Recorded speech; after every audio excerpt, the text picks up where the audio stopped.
T1. Then submission, man, is a different man to competition. Move for you there. Hot it up. In any second, team get a go by my division. And they lose the focus from and in the vision. I'm standing one I'm on my television. To defend the title, like I will take position. It's even my kick in a competition.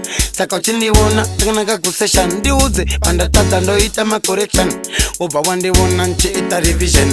On the Pasabora, I'm gonna go touchline. Just a kuna cochindo, and on the Passain, and Dina Kumira fine in the Gananga Coco, who get deep abo. Attack 90 minutes, Vajimania. And I got to win and Gala in the Kunotanya. Out there, and the Guita Yakanyanya.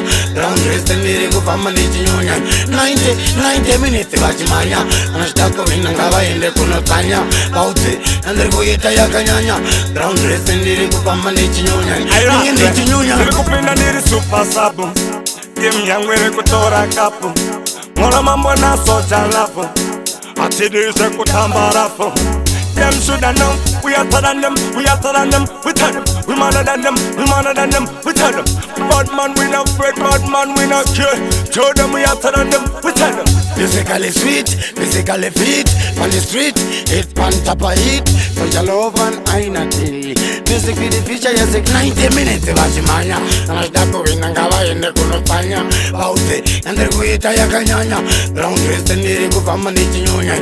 90 minutes, Vajimania. And I start to win and Gava in the Kunotanya. Baute, and the Guita Yakanyanya. Round race and lyrical family union. Ningen union. Marganigas Okupa Sito, sit in Yama. Iwevo nenge white am nyama.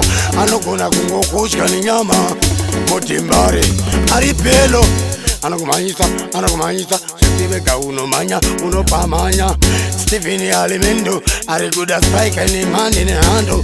Namasha zika, Nyasha zika, pa anusika, pese pashika, chino potrika, pano manywa, mono manya, mono pamanya. 90 minutes, Vajimanya. Gava in the Kunotanya. Atapaya bondem, atapaya bondem. Bauti, bauye vachka, bauti, basato wanta fochka, bauti, bauye vachka, bekuti vachamanya. 90 minutes Vajimanya. And I start to win and Gava in the Kunotanya. Bauti, and the Guita Yakanyanya. Round race and lyrical family union. 90 minutes Vajimanya. And I start to win and Gava in the Kunotanya. Bauti, and the Guita Yakanyanya. Round race and lyrical family union. Ningen union. In any second team get a go by my division. And they lose the focus from and in a vision.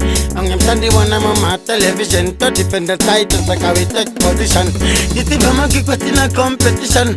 Sakotini wona, gonna go session. The Uzi, and the Tata no it my correction. Over one day one and it a revision. On the Pasabora, they're gonna go touchline. Just a kuna cochindo, and on the Passain and Dina Kumira fine in the Gananga Coco, who get deep abo. Attack